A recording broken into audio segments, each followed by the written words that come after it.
여러분 상상해 보시겠어요? 여러분이 대기업 회장인데 믿고 맡긴 재무 담당 이사가 뒤에서 몰래 회사 돈을 횡령하고 있었다는 걸 알게 된 거예요. 오, 진짜 혈압 오르죠. 당장 해고해야 정상 아닌가요? 그렇죠. 당연히 해고 통보를 했겠죠.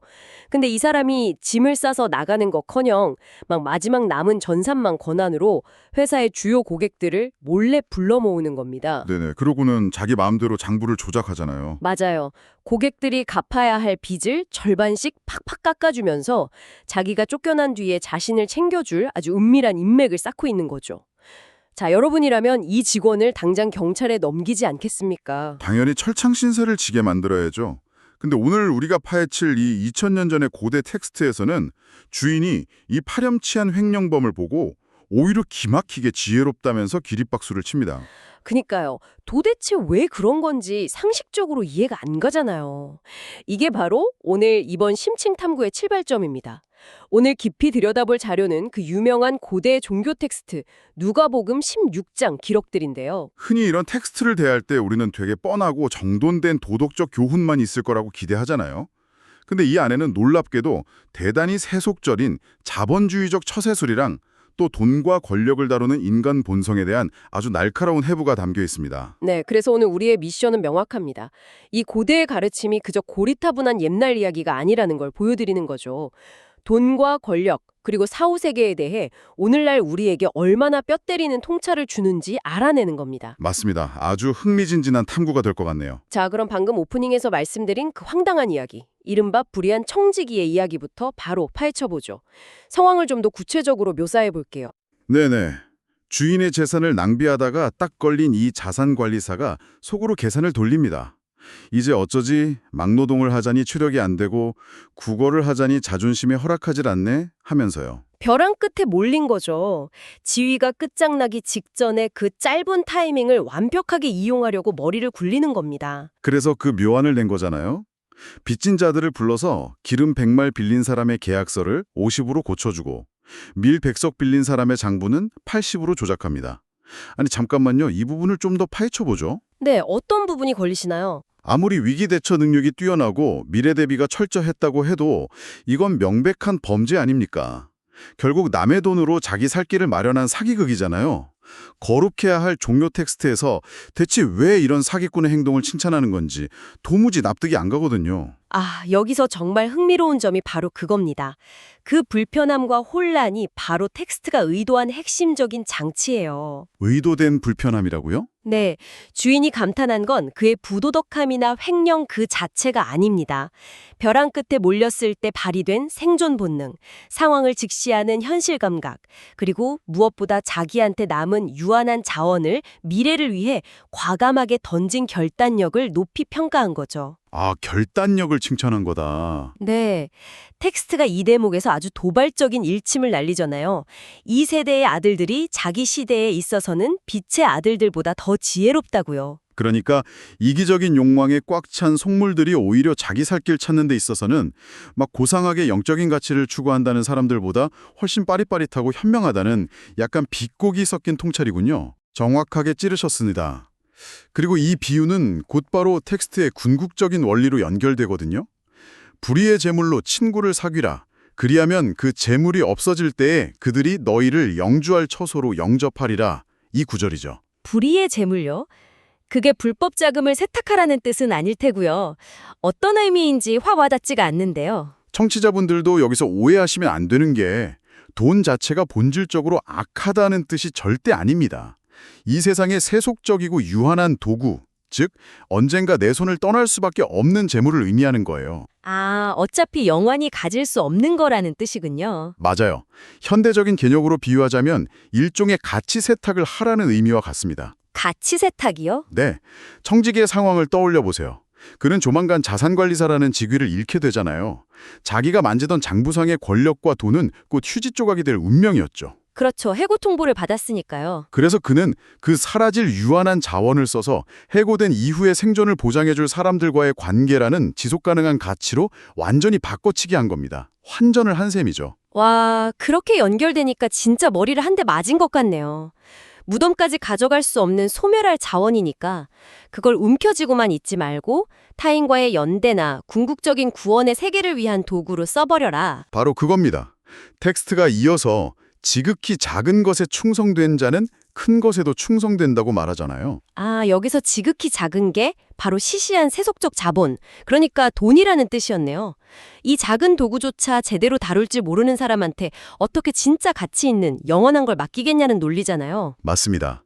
그래서 그 연장선에서 하나님과 재물을 겸하여 섬길 수 없다는 단호한 선언으로 이 첫 번째 에피소드가 마무리되는 겁니다. 여기입니다. 돈을 주인으로 모시지 말고 철저히 수단으로 부려라. 이거 현대사회의 월스트리트 은행가들이나 실리콘밸리 CEO들 앞에서 강연하면 반응이 어떨지 진짜 궁금하네요. 아마 분위기 되게 싸해질 겁니다. 그러니까요. 근데 마침 당시 이 가르침을 듣고 있던 청중들의 반응이 텍스트에 묘사되어 있습니다. 아주 흥미롭게도 당시 종교적 엘리트였던 바리새인들이 이 이야기를 듣고 비웃었다고 기록되어 있어요. 심지어 텍스트는 그들을 콕 집어서 돈을 좋아하는 자들이라고 아주 명시를 해버리죠. 맞아요. 종교 지도자들이 왜 대놓고 코웃음을 치면서 비웃었을까요? 이게 아주 중요한 질문을 제기합니다. 이 대목을 제대로 이해하려면 고대 사회의 독특한 부의 철학을 좀 알아야 하거든요. 어떤 철학인가요? 당시 바리새인들이 주도하던 사회에서는 부와 재물을 곧 신의 축복이자 도덕적 정당성의 증거로 해석하는 경향이 강했어요. 재산이 불어나는 건 내가 율법을 잘 지켰기 때문에 신이 내려준 보상이라고 굳게 믿었던 거죠. 아, 내가 돈이 많은 건 내가 남들보다 더 거룩하고 신의 사랑을 듬뿍 받고 있다는 완벽한 증거인데 어디서 감히 돈을 시시한 도구 취급을 해? 약간 이런 속마음이었겠네요. 네, 바로 그겁니다. 그들 입장에서는 재물과 신을 동시에 사랑할 수 없다는 말이 완전 헛소리나 논리적인 모순처럼 들렸을 겁니다. 신을 잘 섬기면 당연히 재물이 따라온다고 믿었으니까요. 근데 그 비웃음에 대한 텍스트의 반경이 대단히 서늘하잖아요. 맞아요. 사람 중에서 높임을 받는 그것은 하나님 앞에 미움을 받는 것이다. 이렇게 선언해버립니다. 와, 완벽한 가치관의 전복이네요. 인간 사회에서 부러움을 사고 칭송받는 그 부와 권력의 잣대가 절대자의 시선에서는 오히려 혐오스럽고 역겨운 탐욕의 결정체일 수 있다. 네, 바리새인들은 겉으로는 부정한 걸 피한다면서 하루에도 몇 번씩 손을 씻고 정결함을 유지하려고 애썼잖아요. 그랬죠. 율법주의자들이니까요. 근데 정작 그들의 내면은 돈을 사랑하는 탐욕으로 꽉 차 있으니 신의 눈에는 그 누구보다 지저분하고 미움받는 존재였다는 그 아이러니를 찌른 겁니다. 진짜 소름 돋는 통찰이네요. 자, 근데 이 극적인 가치관의 충돌 직후에 텍스트가 약간 방향을 틀어서 율법에 대한 이야기를 꺼냅니다. 네, 아주 중요한 대목이죠. 텍스트를 보면 율법과 선지자는 세례 요한의 때까지다. 그 후부터는 하나님 나라의 복음이 전파되어 사람마다 그리로 침입한다. 이렇게 나오거든요. 이 구절만 보면 아, 이제 낡고 답잡한 옛날 법의 시대는 끝났구나 싶단 말이에요. 새로운 시대가 열렸다는 선언처럼 들리죠. 네네. 근데 바로 다음 문장에서 율법의 한 획이 떨어짐보다 천지가 없어짐이 쉬우리라고 쐐기를 박아버려요. 그러면서 아내를 버리고 다른 데 장가드는 자도 간음이라는 아주 빡빡한 예시까지 들거든요. 여기서 청취자분들도 아마 머리가 좀 복잡해지실 겁니다. 제 말이요. 이 모든 게 대체 무슨 의미일까요? 옛날 율법이 끝났다는 건가요? 아니면 오히려 천지가 없어져도 안 변할 만큼 더 무서워졌다는 건가요? 겉보기엔 명백한 모순처럼 보이지만요. 사실 이 구절은 바리새인들의 위선을 가장 치명적으로 베어버리는 핵심 논리입니다. 여기서 텍스트가 구분하고 있는 게 있어요. 뭘 구분하는 건가요? 바로 시대에 따라 변하는 종교적 시스템과 영원히 반하지 않는 도덕적 본질입니다.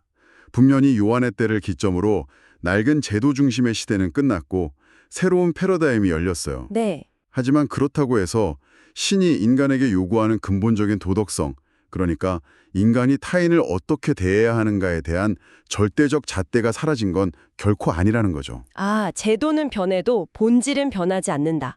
그렇다면 아내를 버리는 이혼 이야기를 굳이 구체적인 예시로 든 이유는 뭔가요? 당시 바리새인들을 비롯한 권력자들은 그 율법의 세세한 조항을 교묘하게 비틀어서 자기들 이기적인 욕망을 채우는 데 썼거든요. 아주 사소한 핑계를 대고 조강지처를 버리면서도 나는 헌법적으로 이혼 증서를 써줬으니 도덕적이다. 이렇게 자기 합리화를 했어요. 와, 율법을 철저하게 악용했네요. 네, 텍스트는 바로 그걸 고발하는 겁니다. 시대가 변했다고 해서 너희가 타인의 삶을 짓밟고 도구화하는 그 부도덕함이 정당화될 줄 아느냐? 약자를 보호하라는 율법의 진짜 정신은 천지가 무너져도 한 획도 안 사라진다. 이렇게 허위의식을 산산조각 내는 거죠. 율법을 지킨다는 명분 뒤에 숨어서 사실은 돈과 욕망을 쫓던 권력자들의 민낯을 까발린 거군요. 결국 인간 사회가 겉으로 높이는 화려한 명분과 신이 그 내면을 달아보는 기준은 하늘과 땅 차이라는 거네요. 정확합니다.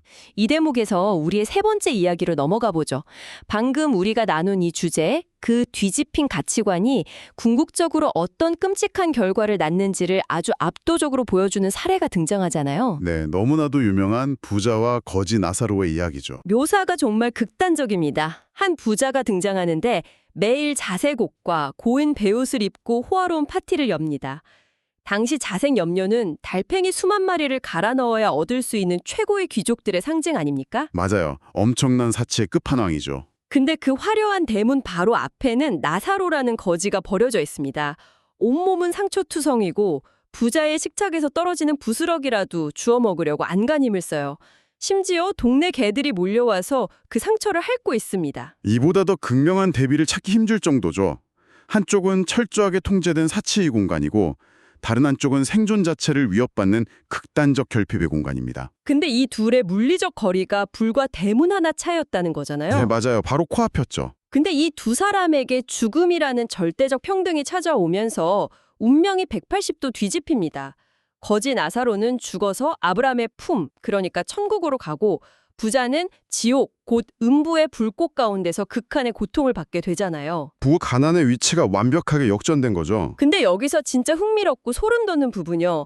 지옥불 속에서 고통받던 부자가 멀리 있는 나사로를 발견하고는 이렇게 소리칩니다. 아버지 아브라함이여, 나를 불쌍히 여기셔서 저 나사로를 보내서 그 손가락 끝에 물 좀 찍어 내 혀를 서늘하게 해주소서. 예, 그 대사가 아주 기가 막히죠. 여러분, 이 상황이 믿겨지십니까? 이 부자는 지금 지옥불 한가운데서 뒹굴고 있으면서도 천국에 있는 나사로를 여전히 자기 심부름꾼이나 하인쯤으로 취급하고 있는 거예요. 자기가 원하면 언제든 부릴 수 있는 존재라고 생각하는 거죠. 거기서 한 발 더 나아가 볼까요? 부자가 나사로를 그렇게 취급했다는 건 지옥의 그 끔찍한 불길조차도 그의 뼛속 깊이 박힌 특권의식을 태워버리지 못했다는 절망적인 증거입니다. 와, 죽어서 형벌을 받는 순간에도 타인을 동등한 인격체로 못 본 거네요. 네, 계속 수단으로만 보는 겁니다. 이걸 큰 그림과 연결해보면 아브라함의 대답 속에 등장하는 그 유명한 개념, 천국과 지옥 사이의 큰 구렁텅이의 진정한 의미를 알 수 있어요. 아, 큰 구렁텅이요? 너희와 우리 사이에 큰 구렁텅이가 놓여 있어 건너갈 수 없다고 선언하는 부분이죠. 네, 청취자 여러분, 이 구렁텅이는 사후세계에 신이 무슨 마법처럼 파놓은 물리적인 함정이 아닙니다. 아, 죽고 나서 뿅 하고 생긴 게 아니라고요? 아닙니다. 현대사회의 비유를 들어보죠. 우리가 타는 프라이빗 제트기, 일반인과 섞이지 않으려고 만든 VIP 전용 출입구, 철통같이 경비가 서 있는 최고급 주택단지를 생각해보세요. 네. 살아생전 이 부자는 대문 앞에 쓰러져 있는 나사로와 단 한 번도 눈을 마주치지 않기 위해서, 그 고통의 냄새를 맡지 않기 위해서 스스로 거대한 사회적 단절의 벽을 쌓았습니다. 와. 그 무관심과 외면의 벽, 자기가 스스로 파놓았던 그 단절의 구렁텅이가 죽음 이후에 영원하고 물리적인 공간적 구렁텅이로 확정되어 버린 메커니즘인 겁니다. 세상에, 자기가 평생 가난한 자들을 피하려고 파놓은 해자가 결국 자기를 영원히 고립시키는 지옥의 구렁텅이가 되었다. 맞아요.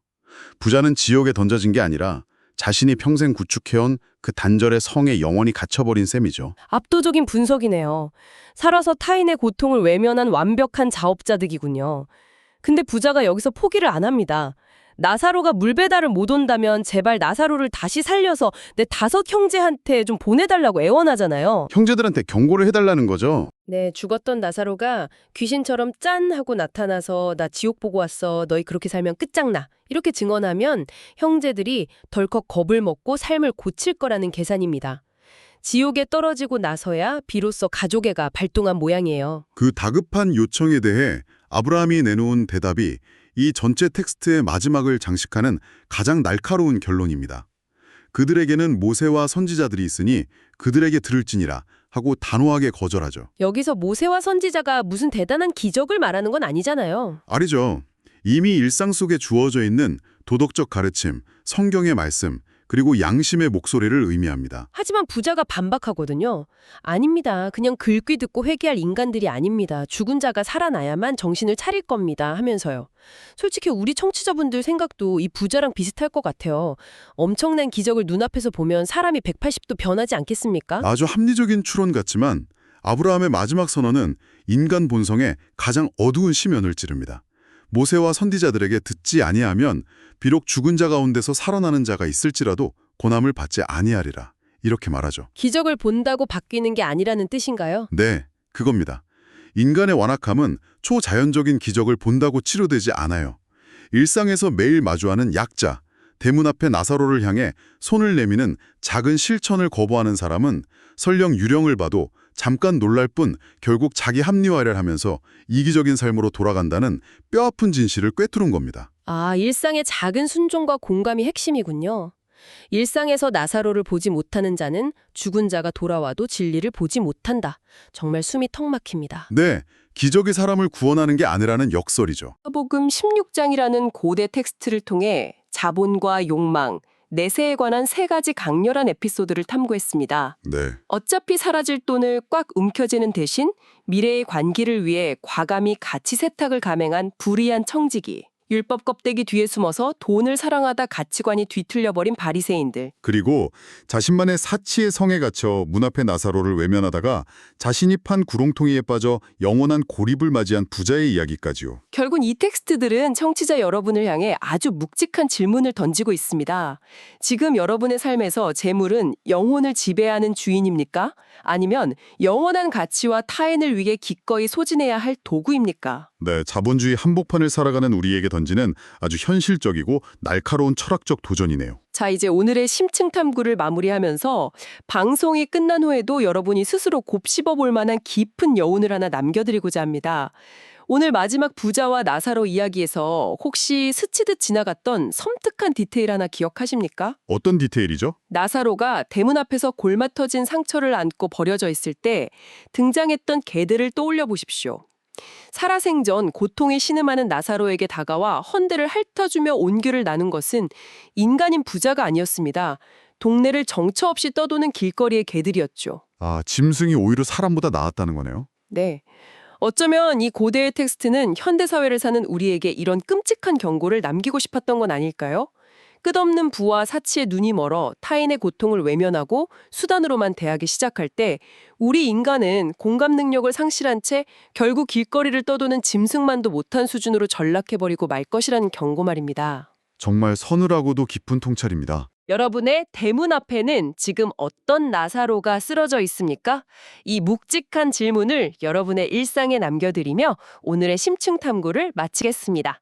끝까지 함께해 주신 청취자 여러분 감사합니다. 감사합니다.